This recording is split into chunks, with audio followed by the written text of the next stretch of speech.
Vi her i Urlev er jo en topseriøs jagtklub med stolte traditioner, og træningen, den er som også i top.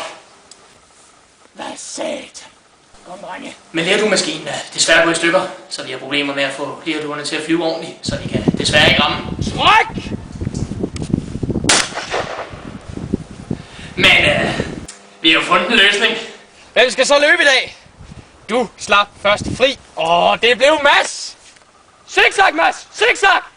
Du skal ikke være nervøs! Tryk! Ramt han den! Mads! Ramt han! Sådan! Den prøver vi lige igen, Mads. Ja, yeah. Vi har fået nogle klager fra forældrene, men vi klarer os. Hjælp lokalsporten til bedre træningsforhold hver gang du tanker.